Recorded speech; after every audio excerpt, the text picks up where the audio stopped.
ണെങ്കിൽ നമ്മുടെ സുധീഷിനെയും നിധിയെയും ആ വീട്ടിലാക്കിയിട്ട് വേറെ വീട്ടിലേക്ക് പോകാമെന്നുള്ള ഒരു ചിന്തയിലേക്ക് എത്തുന്നുണ്ട് കേട്ടോ. ഇതേ സമയം നിധിയോട് അതിനെക്കുറിച്ച് പറയുന്നുണ്ട്. നീയും സുഭാഷും ഈ വീട്ടിൽ താമസിക്കുക, ഞങ്ങൾ ഈ തൊട്ടടുത്ത് തന്നെ ഒരു വാടക വീടെടുത്ത് താമസിക്കാമെന്ന് പറയുന്നത് കാണാനായിട്ട് സാധിക്കും. ഇതേ സമയമാണെങ്കിൽ നമ്മുടെ നിധി പറയുന്നുണ്ട്, എൻ്റെ സുഭാഷ് ഏട്ടാ, നിങ്ങൾ എന്തൊക്കെയായി കാണിക്കുന്നത്, എന്തൊക്കെയായി പറയുന്നത്? ഞാൻ വിചാരിച്ചത് കൂട്ടത്തിൽ കുറച്ചുകൂടി ഉറപ്പുള്ളത്, കുറച്ച് കടുത്ത തീരുമാനമെടുക്കുന്നത് സുഭാഷ് ഏട്ടനായിരിക്കുമെന്നാണ്. പക്ഷേ ഇതിപ്പോൾ സുഭാഷ് ഏട്ടൻ എല്ലാവരേക്കാളും മോശമാണല്ലോ എന്ന് പറയുന്നു.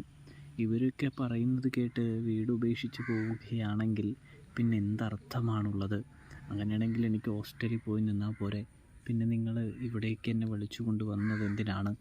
ഇത് നിങ്ങളുടെ വീടാണ്, നിങ്ങളിവിടെ താമസിച്ചു, നമുക്ക് എന്ത് പ്രശ്നം വന്നാലും ഫേസ് ചെയ്യാമെന്നേ എന്ന് പറയുന്നത് കാണാൻ കഴിയും.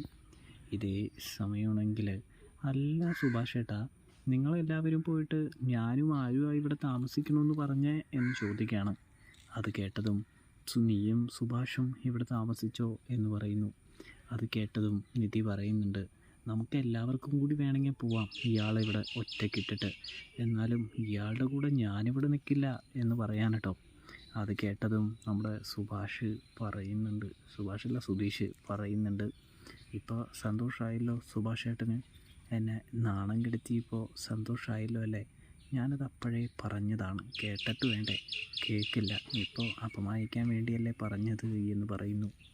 അത് കേട്ടതും നമ്മുടെ ബാക്കിയുള്ള സഹോദരങ്ങളൊക്കെ പൊട്ടിച്ചിരിക്കുന്നു. സുധീഷിനാണെങ്കിൽ അത്ര വലിയ ഇതാവുന്നില്ല. ഇതേ സമയം സുഭാഷ് ഏട്ടൻ ചമ്മി ഇങ്ങനെ നിൽക്കുകയാണ് കേട്ടോ.